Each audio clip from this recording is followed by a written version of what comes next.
Dios, hermano, muchas bendiciones. Hacía tiempo no me sentía ni tan nervioso ni tan joven. ¿Cuántos tienen? Levanten la mano todos los que tienen un hijo teenager. Todos los que tengan hijos, levanten la mano. No saben cuánto potencial hay en sus hijos. A veces no lo sabemos, ni cómo pueden llegar ellos a servir y a alabar y a glorificar a Dios. Yo escuché hoy en la clase de la escuela dominical una definición de pecado que nunca la he leído en ningún libro de teología.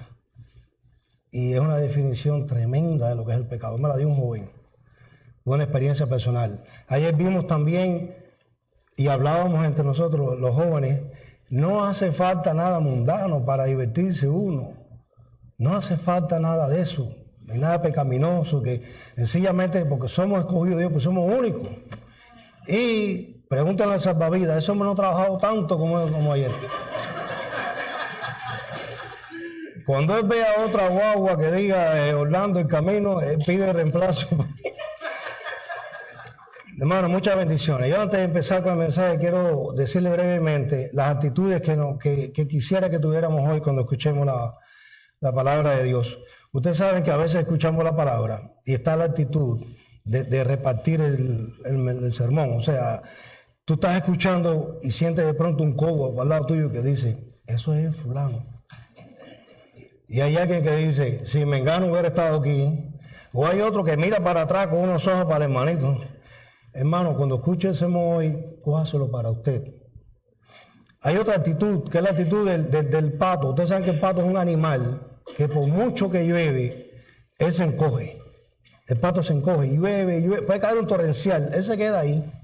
Y cuando escampa, él se sacude y no está ni mojado. Nosotros a veces, desgraciadamente, hacemos eso con los sermones. Se acabó el sermón, ya ahí en la puerta nos sacudimos. Es más, usted le pregunta a alguien el martes, ¿de qué se trató el sermón el lunes? No se acuerda. Y está la actitud del hermano que escucha el sermón y se apropia de él. Eso es lo que hiciéramos en esta mañana. Cuando usted escuche todo lo que vamos a decir aquí, piense que es con usted, es para usted, aunque se ponga bravo. Hay personas que han salido y le dicen a la esposa, tú hablaste con el pastor, cuando el pastor predica, no, yo no he dicho nada, ¿y por qué él sabe eso? Tómaselo para usted. Cuando uno escucha de Dios, Dios a veces nos tiene que comunicar y ponernos el dedito en la llaga. Y eso es lo que nosotros necesitamos. Vamos a orar. Gracias, Padre, por este día. Gracias por tus bendiciones. Te pedimos, Señor, que tú seas con tu palabra, Padre, y que vaya y hágalo y prospere para lo que tú le has enviado, Señor. Te pedimos que si en esta mañana hay alguna persona que aún no ha tenido un encuentro personal con Jesucristo, que pueda hacer este el día. Padre amado, que pueda tomar la decisión de recibirte como Salvador, Padre, y de seguirte, Señor. Porque fuera de ti no hay nada, Padre amado, que nos pueda dar salvación. En el nombre de Jesús oramos. Amén. Este capítulo 2, hermano, de Tito, a mí me gusta mucho. Tito tiene 3 capítulos nada más.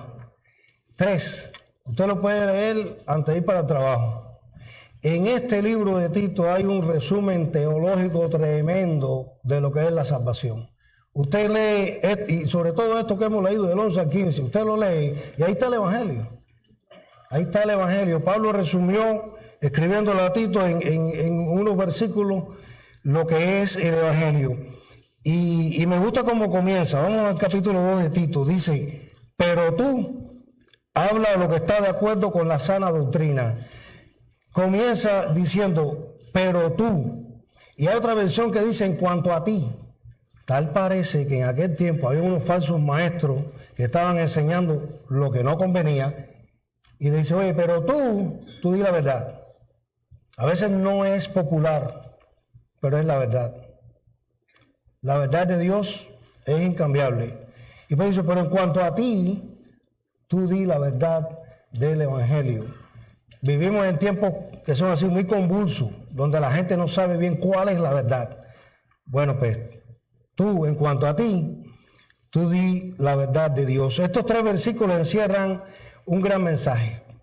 Dice Tito 2:11, porque la gracia de Dios se ha manifestado para salvación a todos los hombres. ¿Qué cosa es gracia? Gracia es un favor inmerecido, algo que no merecemos, pero Dios nos lo da. Y dice que se ha manifestado aquí a todos los hombres. Por eso tú has de hablarle a todos los hombres, porque el evangelio es para todos. Y dice que la gracia, el favor inmerecido de Dios se ha manifestado a todos los hombres. Usted conoce alguna actitud que a veces pensamos que la salvación es para nosotros, pertenece a nosotros, y las demás personas, pues, o sea, que como que a veces tratamos de jugar un papel un poco arrogante en cuanto a la salvación, pero es para todos los hombres. Toda persona en tu familia, en el mundo, por más que esté, se le manifiesta la gracia salvadora de Dios de la misma manera que se nos ha manifestado a nosotros. No somos mejores por ser salvos, somos más responsables por ir y decírselo a las demás personas. Pero también dice el versículo, enseñándonos que renunciando a la impiedad y a los deseos mundanos, vivamos en este siglo sobria, justa y piadosamente, aguardando la esperanza bienaventurada de la manifestación gloriosa de nuestro gran Dios y Salvador Jesucristo. Aquí hay dos cosas muy importantes. Primero, que dice que hemos de andar renunciando a la impiedad y a los deseos mundanos. Yo sé que a todos nosotros nos ha costado algún trabajo deshacernos de cosas que traemos del pasado, sobre todo cuando son heridas. Siempre cuando usted esté deprimido, eso es cosa del pasado. Siempre es algo que sucedió en algún momento de su vida que por alguna razón viene a tu mente. Y a veces nos cuesta trabajo. Y dentro de eso también hay cosas que traemos como costumbres que no pertenecen a Dios, que no son de Dios, que no vienen de Dios. Pero la Biblia dice, renunciando a la impiedad y a los deseos mundanos y aguardando la esperanza bienaventurada y la manifestación gloriosa de nuestro gran Dios y Salvador Jesucristo. La Biblia me está diciendo, haciendo algo en tiempo presente tendrás esperanza futura.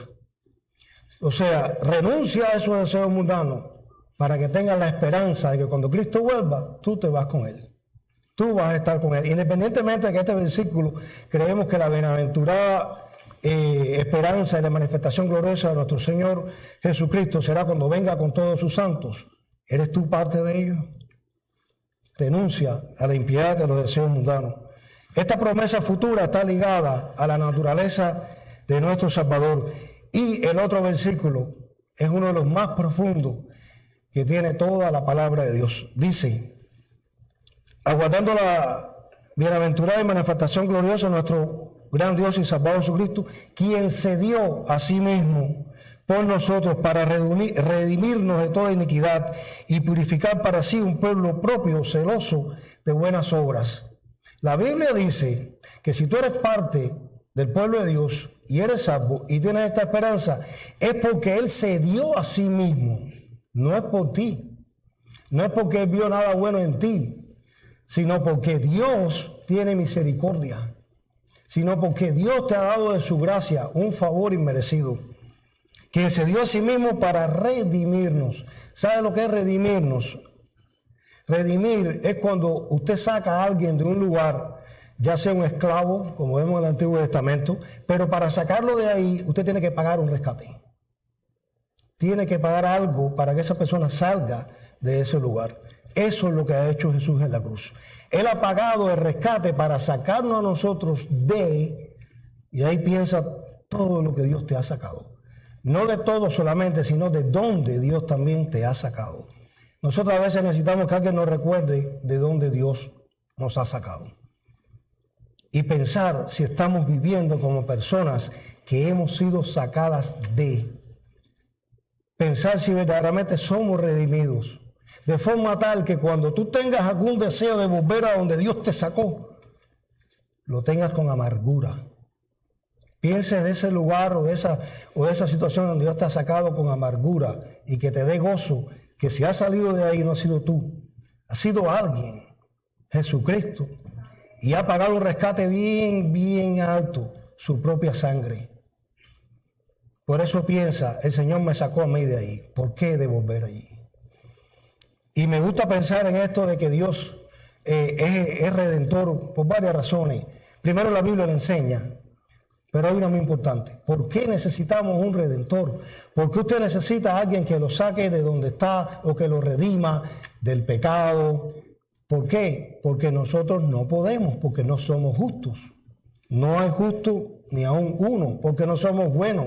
Si usted necesita a alguien que lo rescate y que lo saque de ahí, porque usted no puede. Vamos a ir un momentico por la Biblia, algunos hombres de Dios, y vamos a ir al libro de Génesis, capítulo 6. Y aquí se nos narra la historia de un hombre. Dice la Biblia que este señor llamado Lamec tuvo un hijo. Y este hijo se llamó Noé. Y vamos a ver algo interesante en esta historia. Cuando Lamec tuvo un hijo que se llamó Noé, él dijo, él se va a llamar Noé porque la tierra tendrá reposo después de él. Le puso por nombre Noé. Noé en hebreo es Noah. Y Noah quiere decir paz. De pronto Dios vio, dice la Biblia en Génesis capítulo 6, que la maldad del hombre era tanta. Y dijo, el pensamiento del hombre es de continuo al mal. Raeré de la tierra a todo hombre que he creado. Y de pronto aparece un hombre llamado Noé. Y dice la Biblia en Génesis 6, 9, Noé, varón ¿qué? Varón justo. ¿Y cómo más? Y perfecto. ¿Dónde? Esto es importante. En sus generaciones. Con Dios caminó Noé. Y ahora vamos al 7, capítulo 7, verso 1. Dijo luego Jehová a Noé, entra tú y toda tu casa en el arca, porque a ti he visto que justo delante de mí. ¿Dónde? En esta generación. Mire, hermano, supuestamente se estaba acabando la tierra de la maldad del hombre y Dios dice, bueno, voy a raer todo hombre sobre la tierra y voy a dejar a uno que es justo. Y se acabó el mal. ¿Fue así? Y Dios dijo, bueno, este hombre es justo delante de mí, así que voy a repoblar la tierra con una persona que es justa, de modo que lo que estaba sucediendo no vuelva a suceder. ¿Y fue así? No. ¿Qué dice la Biblia de Noé? Vamos al capítulo 9, verso 20. Dice, después comenzó Noé a labrar la tierra y plantó una viña y bebió del vino y se embriagó y estaba descubierto en medio de la tienda. Lo primero que hizo Noé cuando bajó del arca, después de alabar a Dios y demás, fue emborracharse. Y lo que vino detrás, el hijo desnudo, lo vio desnudo, él estaba desnudo en su tienda, además, bueno, fue otro desastre más. O sea que, hermanos, no, la Biblia dice que no hay justo ni aún uno. Cuando la tierra se repobló con Noé, el hombre siguió siendo pecador. Vamos a otro personaje, Job. Vamos al libro de Job, capítulo 1 y verso 1. El libro de Job es probablemente el libro más antiguo de la Biblia. Y dice este verso, hubo en tierra de Uz un varón llamado Job, y era este hombre perfecto y recto, temeroso de Dios, ¿y qué más? Y apartado del mal. Una descripción tremenda de Job. Recto, perfecto, temeroso, apartado del mal. Qué bueno era Job, ¿verdad? Vamos un momentico al capítulo 19. El capítulo 19 de Job contiene un versículo que es de mis favoritos en toda la Biblia. Y dice Job, yo sé que mi Redentor vive y al fin se levantará del polvo y después de deshecha esta mi piel, en mi carne he de ver a Dios. O sea que un hombre que dice la Biblia que era recto, temeroso de Dios y apartado del mal, reconoció que necesitaba ¿a quién? Un Redentor. Este hombre recto y temeroso de Dios dijo, yo sé que mi Redentor vive. Yo sé que alguien me va a sacar de donde estoy. Yo sé que alguien me va a sacar del pecado y un día me va a resucitar. Esto dijo Job. Abraham, vamos ahora a Génesis de nuevo, capítulo 18. Dice la Biblia que Abraham comienza a interceder por Sodoma. Capítulo 18, del verso 23 al 33. Abraham comienza a hablar con Dios. Dios le dice, yo voy a destruir esta ciudad por la maldad del hombre. Y Abraham le dice, bueno, Señor, mira, vamos a hacer algo. 650, ¿la destruirías? Y Dios le dice, no, 650, no. Y Abraham dice, bueno, a ver, es mucho. Y 645. Y Dios le dice, bueno, si hay 45 hombres justos ahí, tampoco. Y Abraham dice, bueno, Señor, mira, ya empecé a hablar contigo, ya empecé a darte número, voy a seguir bajando. Y 640. Y si hay 30, y si hay 20, y si hay 10, porque no había uno solo. Y recordemos que Abraham tampoco era justo, sino que fue constituido justo. ¿Por qué? Porque le creyó a Dios. La justicia de Dios se manifiesta en la fe. Tú eres constituido justo por la fe en Dios. Y en Romanos, vamos a ver algo también interesante, Romanos capítulo 3, la Biblia habla del hombre como un ser caído. Un hombre que está lleno de pecado. El ser humano es pecador. Romanos capítulo 3 y versos del 10 al 12. Dice, como está escrito, no hay justo ni a uno. No hay quien entienda. No hay quien busque a Dios. Todos se desviaron, a unas se hicieron inútiles. No hay quien haga lo bueno, no hay ni siquiera uno. La Biblia dice que el ser humano es pecador. No hay uno solo que no lo sea. Dice el libro de Eclesiastés que no hay hombre sobre la tierra que por bueno que sea nunca peque. Lo dice el libro de Eclesiastés. Ahora, no solo el hombre es pecador, sino que todo la parte del hombre ha pecado. Dice más adelante en este mismo capítulo de Romanos, sepulcro abierto es su garganta, con su lengua engañan, veneno de áspides hay debajo de sus labios, su boca está llena de maldición y de amargura, sus pies se apresuran para derramar sangre, quebranto y desventura hay en sus caminos, y no conocieron camino de paz. La Biblia dice que no solo el ser humano como raza es pecador, sino que todo tu cuerpo peca contra Dios. Tus ojos ven lo que no tienen que ver. Hoy estuvimos hablando en la clase de la escuela dominical todo lo que sucedió con el rey David por una mirada. Todo comenzó con una mirada y terminó con asesinato, mentira. Y no solo eso, sino que después toda la generación lo que tuvo que sufrir, y todo comenzó por un hombre que debía haber estado en la batalla ocioso mirando lo que no tenía que ver, por una mirada que es inevitable, pero él después siguió. Después vino la segunda mirada, la tercera, hasta que mandó a buscar. O sea que no solo el ser humano peca, sino que todo su ser. Con tus manos palpan lo que no tienes que palpar, tus pies van a donde no tienes que ir, tu lengua habla lo que no tienes que hablar. Usamos palabras ociosas. A veces, dice el libro de Santiago que por el mismo lado, con la misma fuente, sale agua dulce y amarga. Con la misma lengua que tú a veces dices al hermano, Dios te bendiga, de él comentas. El hombre es pecador, el hombre necesita a alguien que lo saque de su pecado. Es precisamente la miseria del hombre pecador la que sirve de trasfondo a su profunda necesidad de la gracia. Si hubiera algo que pudiéramos hacer, el rey David dijo en una ocasión, porque sacrificio no quieres, que yo lo daría, pero el corazón contrito y humillado, tú no desprecias. Así que necesitamos un redentor porque somos pecadores, pero en segundo lugar, lo necesitamos porque esa es la naturaleza de Dios. Nuestro Dios es un Dios redentor. Es un Dios que paga un precio para sacarnos de ahí, para hacernos pueblo suyo. No para hacer lo que queramos, sino para hacernos un pueblo suyo, un pueblo especial. La Biblia le llama un linaje escogido. Eso costó un rescate. Por eso cada vez que uno piensa,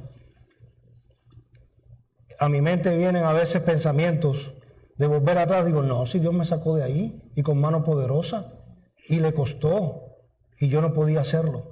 En la definición que me dio este hermano hoy de pecado, en la escuela dominical, él me decía que era como la resaca. La resaca es como esa agua que te va sacando para afuera. Yo no sé, pero yo no me baño mucho en la playa. El riptide, ¿no? Ok, ¿se dice así? Bueno, Y me decía, el asunto es que cuando tú no te das cuenta y poco a poco te empieza a tirar para atrás, me decía él, y me decía, cuando tú crees que estás nadando y que estás avanzando, no, estás más para atrás todavía. Y necesitas un salvavidas que venga y te saque, porque tú no puedes, ni nadando puedes. Por cierto, fueron varios hermanos, no fue uno nada más, fueron varios. Hay comentarios por ahí que dicen que a propósito se tiraron y todo, pero después vemos eso. Pero, ¿dónde está en la definición esta de pecado? Sí, que tú no puedes salir de ahí a menos que alguien te saque y pague un rescate por eso. No lo puedes hacer tú. Esta es la naturaleza de nuestro Dios. Hace algún tiempo estábamos en una clase, en un instituto bíblico, y hubo alguien que dijo, David, si no fuera por la mancha que tiene David en su expediente. Y ahí comenzaron a hablar de David. Si no fuera por lo que la Biblia es el único libro que dice la verdad sobre sus autores, aunque duela. Si no fuera por lo que hizo David. Y hubo alguien que le contestó y le dijo, si David no hubiera hecho lo que hizo, nosotros hoy no tuviéramos el Salmo 51. Un salmo bello. Que dice, ten piedad de mí, oh Dios, conforme a la multitud de tus piedades, conforme a tus misericordias, decía David, no lo que yo puedo hacer, sino conforme a tu piedad y a tu misericordia. Y había alguien que siempre sabe, dicen unas preguntas teológicas que no hay respuesta. Y aquella persona dijo, oye, Mabel, ¿y me puede explicar por qué Adán pecó?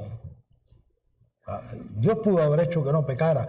A veces perdemos tiempo en esas cosas y hay otras más importantes que las dejamos de lado. Pero ahí comenzaron a juzgar a pobre ahí, porque Adán cayó, y aquel hermano de Usía, Adán cayó en los brazos de amor de Dios. El único atributo que tiene Dios que no puede mostrarnos si no hay un pecador es la misericordia y la redención.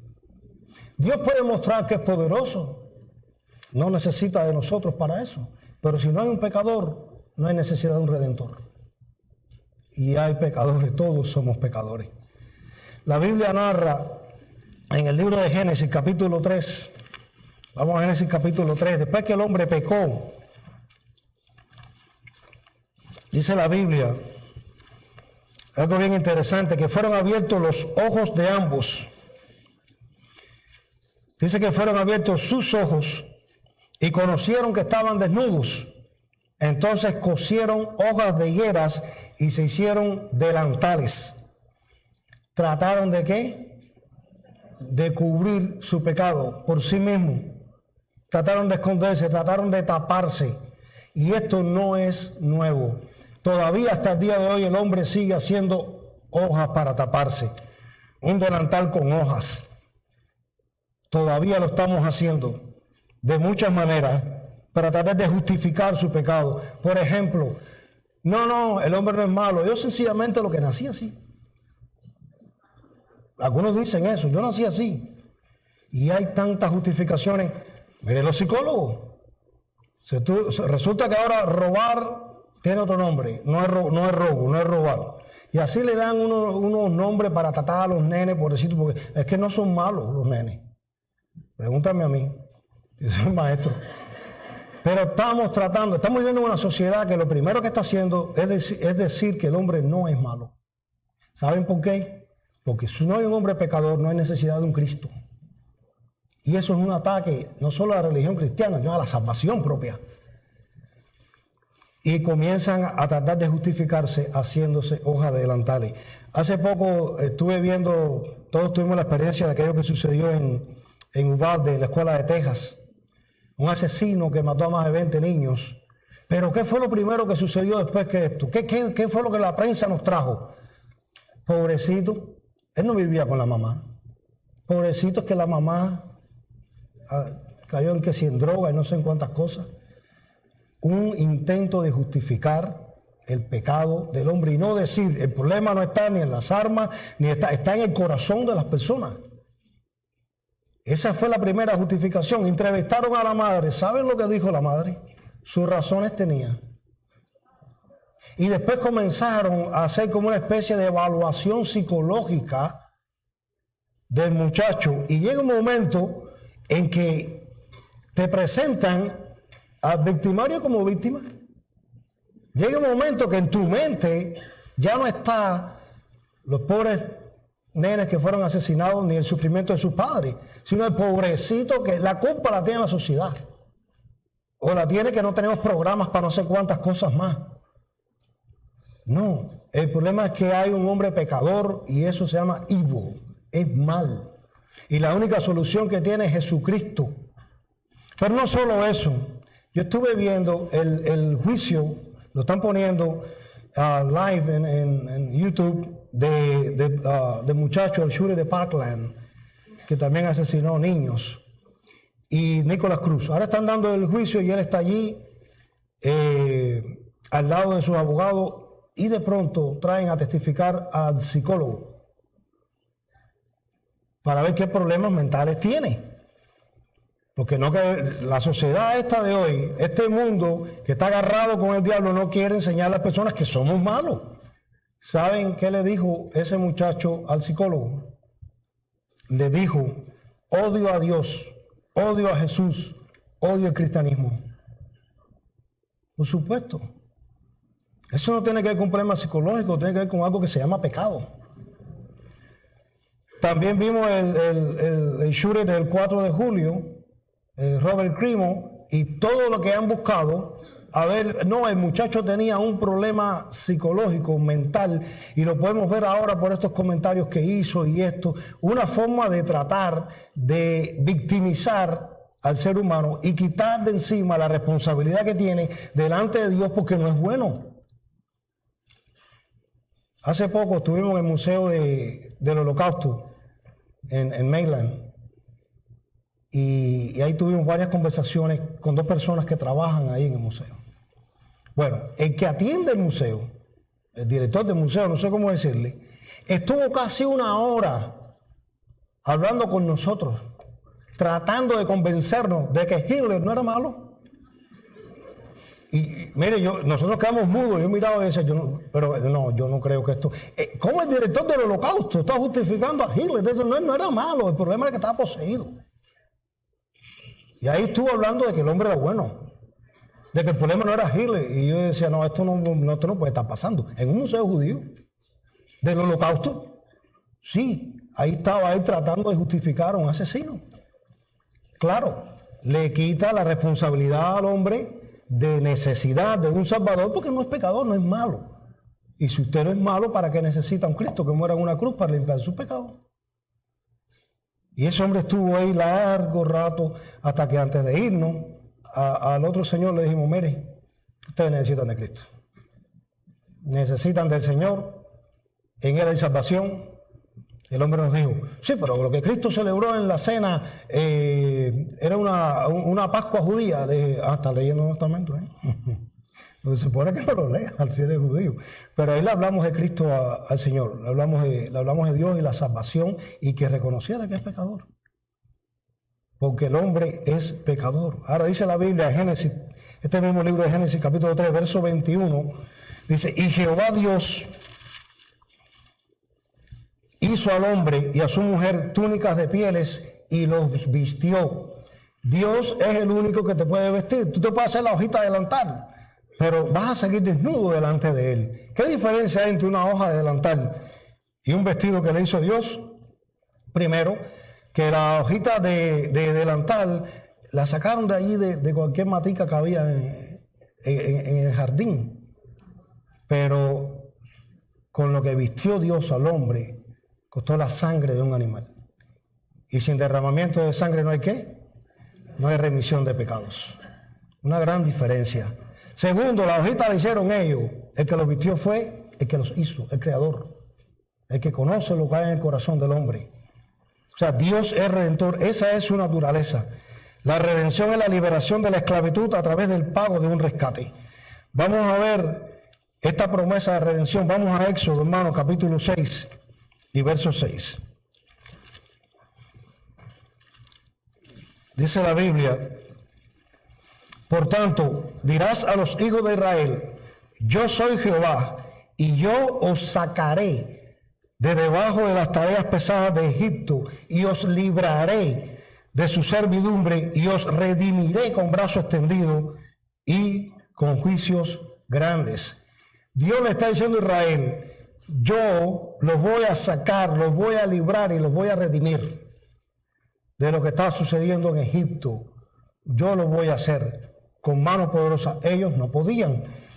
Éxodo 20, 1 y 2. En Éxodo 20 aparece el pasaje del decálogo de los 10 mandamientos que le da Dios al pueblo de Israel, al pueblo judío. Dicho sea de paso, algunos de estos mandamientos aparecen antes de esta ley. Pero lo cierto es que cada vez que Dios se le aparece al hombre para encomendarle una tarea, pues Dios aparece como quien es él. Recuerden que sucedió con Moisés. Oye, ve ahí a Faraón, dile, pero ¿y quién le dijo que tú eres? ¿Y cuál es tu nombre? Y yo soy el que soy. O sea, Dios siempre se va a revelar de alguna manera. Y en este pasaje de la Biblia, de Éxodo 20, Dios se revela como el Redentor. Dios le va a decir, miren, yo les traigo a ustedes estos mandamientos, pero ¿saben quién soy yo? El que los saqué de Egipto. ¿Saben qué quiere decir Egipto? Egipto en hebreo es Misraim, y Misraim quiere decir escasez. ¿Saben qué nos pasa a nosotros cuando, habiendo conocido al Señor, volvemos atrás? Nuestra vida se convierte no solo en amarga, sino en todo tipo de escasez espiritual, fracasos, decepciones. Eso sucede. Y así que Dios se le presenta como el que lo sacó de Egipto, de casa de servidumbre. Y como predicción de lo que sucedería más adelante con el Cristo, les dijo, cuando maten el cordero, cojan su sangre y pónganlo en los dinteles en las puertas, para cuando pase el ángel de la muerte, sus casas, en las suyas no muera ningún primogénito. Sangre y redención. Eso fue lo que hizo Cristo en la cruz.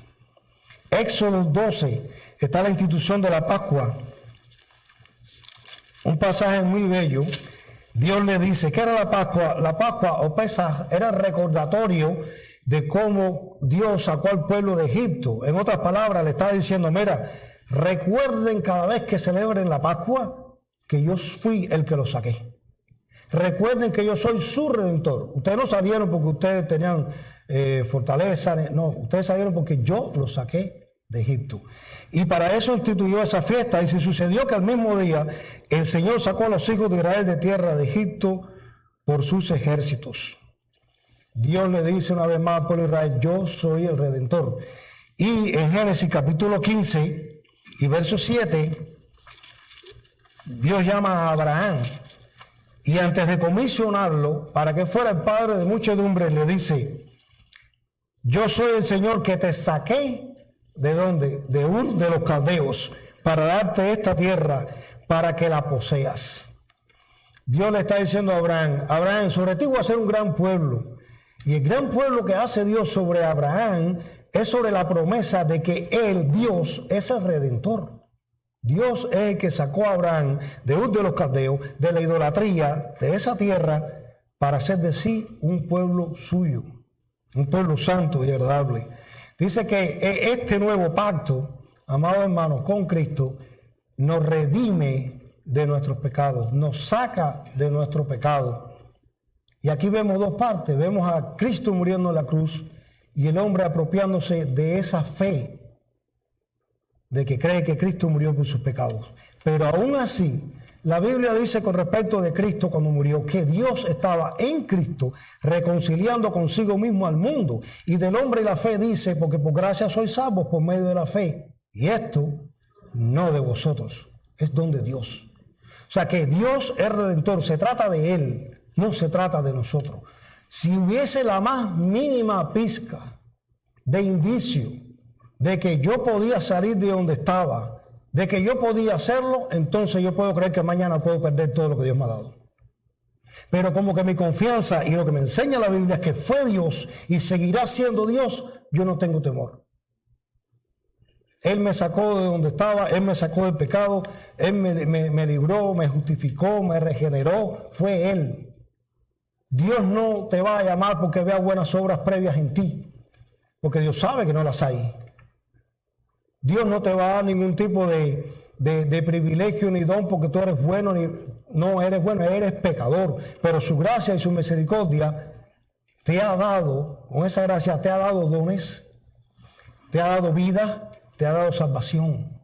Hoy hablábamos también algo similar en la clase de la escuela dominical. Lo que Dios nos ha dado ha sido por su gracia, no porque nosotros lo merecemos. Si hay alguien aquí pensando que puede merecer algo de Dios, estás tirando por el piso la muerte de Cristo. Si tú eres bueno y si tú no eres pecador y si no hay nada malo dentro de ti, exclúyete, por ti no murió Cristo. O sea, estamos diciendo en otras palabras, todos estamos encerrados en el mismo lugar, pecado.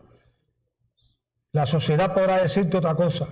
La sociedad podrá traer a tu nene a una consulta con el counselor en la escuela y decirte, tiene un problema y decirte cualquier cosa. La Biblia lo que dice es pecado. Y la solución es Cristo. Pero no hay solución con Cristo si no hay pecado.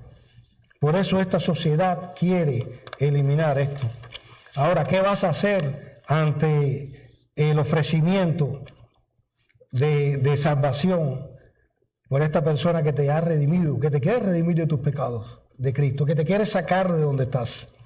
Y cuando hablo de sacarte de donde estás, estoy hablando del pecado.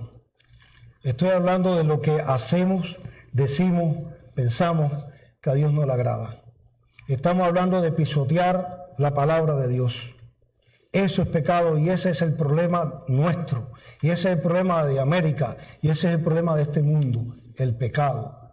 No lo puede solucionar un psicólogo dándote un tratamiento de cuanta cosa parezca. Yo trabajo en una escuela, hay una muchacha que es counselor.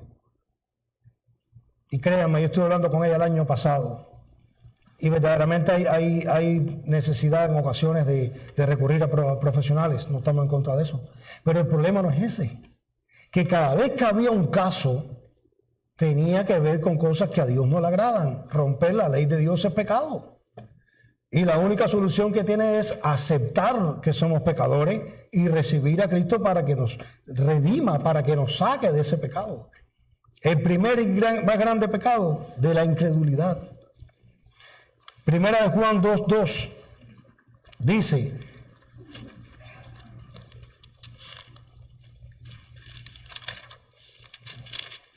Dios ha dado a su Hijo y hoy extiende esa salvación a todos los hombres. Dice, y Él es la propiciación por nuestros pecados, y no solamente por los nuestros, sino también por los de todo el mundo. Sino por los de todo el mundo. Muchos de nosotros nos hemos criado en hogares disfuncionales que no teníamos nuestros padres. Muchos vimos desgraciadamente padres alcohólicos, padres que en algún momento nos despreciaron, pero nunca salimos a la calle a tirotear a nadie. El problema es el pecado. Lo que está viviendo esta sociedad se llama así. Entonces vivimos en una sociedad que quiere decir que el hombre es bueno y después quiere aprobar el aborto. No entiendo. Marchan por todas las calles para que nosotros protejamos el derecho de vida de las ballenas y de cuanto animal existe, pero los niños, es algo bien triste lo que estamos viviendo. Dice la Biblia aquí en Tito, vamos otra vez a Tito 3, del 3 al 7, porque nosotros éramos en otro tiempo insensatos, rebeldes, extraviados, esclavos de concupiscencias y deleites diversos, viviendo en malicia y envidia, aborrecibles, aborreciéndonos unos a otros. Pero cuando se manifestó la bondad de Dios nuestro Salvador y su amor para con los hombres, nos salvó, no por obras de justicia que nosotros hubiéramos hecho, sino por su misericordia, por el lavamiento de la regeneración y por la renovación del Espíritu Santo, el cual derramó en nosotros abundantemente por Jesucristo nuestro Señor. Y ahora dice el verso 7, para que justificados por su gracia, viniésemos a ser herederos conforme a la esperanza de la vida eterna. La vida eterna en la Biblia siempre está relacionada con gracia y con redención. Tiene que ver con Dios, no tiene que ver con nosotros. Así que nuestro deseo en esta mañana, hermanos, es el siguiente. Si no has tenido una experiencia con Jesucristo, ¿sabes cómo comienza? Con reconocer quién tú eres Y la Biblia dice que no eres bueno. Dios dice que no eres bueno. Tengas la edad que tengas, procedas de la familia que procedas, la Biblia dice que no eres bueno. Tu corazón se ha corrompido. Necesitas un Salvador. El problema que tienes en el hogar, el problema que tiene la nación va a tener que ver con el pecado. Tony Evans dijo en una ocasión, un pecador, una persona que no es buena, lo que hace es contribuir a que haya una familia que no sea buena. Una familia que no sea buena, entonces, va a contribuir a que haya una escuela que no sea buena. Entonces, un pecador que contribuye a una familia que no es buena, a una escuela que no es buena, después va a contribuir a un condado que no es bueno. Y un pecador que contribuye a que la familia no sea buena, la escuela no sea buena, el condado no sea bueno, ni la escuela tampoco, va a contribuir a que una nación no sea buena. Y un pecador que contribuye a que su familia no sea buena, a que la escuela no sea buena, a que su iglesia no sea buena, a que el condado no sea bueno, el estado no sea bueno y la nación no sea bueno, va a contribuir a que el mundo no sea bueno. Por tanto y demás, usted como individuo, su familia, su escuela, su iglesia, su estado, su nación, el mundo, necesitan de Cristo. No hay salvación fuera de Cristo. Y la salvación comienza con una noticia mala. Tú no eres bueno. Y si estás viviendo en algún pecado, si estás viviendo en algo que a Dios no le agrada, Él es el Redentor. Dios es el único que quiere, puede sacarte de donde estás. Pero una vez que te saque, recuerda de dónde te sacó. La Biblia dice en el libro de Job que el pecado se endulza en la boca cuando llega al vientre, es amargo. Es como un chicle. Cuando lo empiezas a mascar, tiene todo ese sabor, pero cuando llevas un rato, lo que tienes dentro de la boca se acabó el sabor y es un pedazo de goma que encima de eso no sabes ni cómo deshacerte de él. Y después, depende de dónde estés, tampoco sabes ni dónde botarlo. Ese es el pecado. Ese es el pecado, un engaño y una mentira. Pero la pregunta también, para nosotros los que hemos conocido a Cristo, ¿estás viviendo tú como una persona redimida? ¿Estás viviendo como alguien que Dios te sacó de, o estás todavía viviendo donde tú dices que Dios te sacó? ¿Eres redimido? ¿Estás verdaderamente buscando del Señor? Ya no para salvación, pero sí para crecer en el Señor, para poner tus dones en la obra de Dios, para servir. ¿Estás haciendo eso? Es imposible que una persona que confiese que Dios le sacó de algún lugar o de algún pecado siga viviendo permanentemente en él. Por eso la pregunta es, ¿eres una persona redimida? ¿Te ha redimido Dios? Él es el único que quiere y puede hacerlo. Y costó la sangre de su Hijo Jesucristo. Si eres esa persona que quiere cada rato volver a donde Dios te sacó, recuerda esto. A ti no te costó nada, pero al Hijo de Dios sí. Y fue su sangre. Y no es porque tengamos que, es porque en nuestro corazón surge la necesidad de buscar de Dios y de servirle. No es un reglamento, es un deseo del corazón. Es lo que a veces hablamos con los jóvenes. No es que tenemos que, es que queremos. No es que voy a ir al culto, en caso de los jóvenes, de los viernes, un viernes sí, un viernes no, porque tengo que ir porque es el día del culto. No, es que tú tienes en tu corazón el deseo que llegue ese día, el deseo que llegue el domingo para venir a la iglesia, el deseo que llegue a la escuela dominical, el deseo que llegue el sermón del pastor. Tú tienes el deseo de venir al estudio porque tú deseas a Dios, porque tienes hambre y sed de Dios. Eso es una persona redimida. Luchas, todos tenemos. Yo le decía a los jóvenes, tranquilo, tengo 51 años y sigo con mis luchas. Luchas todos tenemos. Tentaciones, todos tenemos. Pero todos tenemos el mismo Cristo que nos ha redimido y nos ha sacado de donde un día nadie le importó dónde estábamos. Y los que un día en cierto momento estuvimos en el fango y en el pecado y demás, y Dios nos sacó de ahí, cuando volvemos es amargo. Sencillamente no quiere Dios que vuelvas ahí. Y si hay alguien que no ha recibido a Cristo como su Salvador, hermano, la Biblia dice que tú eres malo, que no eres justo, vamos a decirlo de esa manera, a ver, para que no, vámonos a... Este mundo usa palabra herir. En la escuela me dicen, tú no puedes hablar de Jesucristo para que tú no hieras a los que no creen. Ok, pero ellos con su comportamiento se me pueden herir a mí. Ok, pues la Biblia dice que no eres justo, que no eres bueno y que necesitas de Dios. Puedes estar viviendo la vida más tranquila que puedas tener. Necesitas de Dios. El evangelio no es solamente para los drogadictos y las personas que están en las cárceles, los que están afuera disparándose. El evangelio también es a los que tienen una familia bien hechecita, pero que no cuentan con Dios y no tienen a Jesucristo en su corazón. El evangelio también es para los que vienen a la iglesia y que bueno, viene la iglesia es bueno, pero que todavía no han tenido encuentro con Jesucristo. El evangelio es para todos los hombres, dice la Biblia. Hermano, Dios permita que podamos reconocer, Señor, tú me sacaste de allí, tú eres el Redentor. Yo te alabo, te bendigo y en tu nombre dame fuerza para no tener ni el más mínimo paso atrás, para no querer regresar, porque de ahí me sacaste.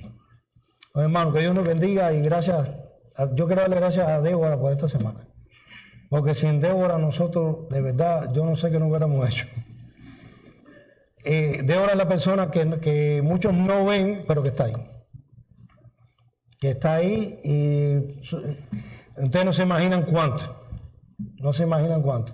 Yo quiero darle gracias delante de la iglesia por todo lo que ella hace por los jóvenes y todo lo que nos ayuda a nosotros con los jóvenes en muchísimas cosas, innumerables, no solamente pasando una cosita para aquí y para allá. Hay cosas más profundas que esa y Dios nos ayuda constantemente.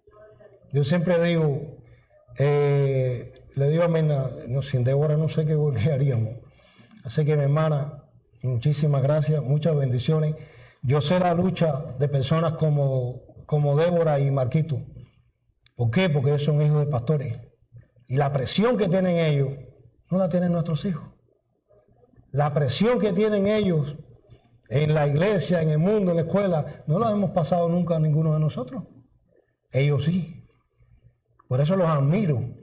Cuando lo veo en la iglesia y perseverando siempre, porque sea lo que han estado siempre expuestos, no solamente en el mundo, en la iglesia. Porque cualquiera puede correr por los bancos y hacer lo que sea, pero si son los hijos del pastor. Y yo le doy gracias a Dios por ellos, porque yo sé las luchas que ellos, me la imagino, que ellos han tenido que tener todo este tiempo. Y la han superado y están con el Señor. Muchas gracias, hermanos. Sin ustedes no hubiéramos podido hacer nada. Bendiciones, bendiciones.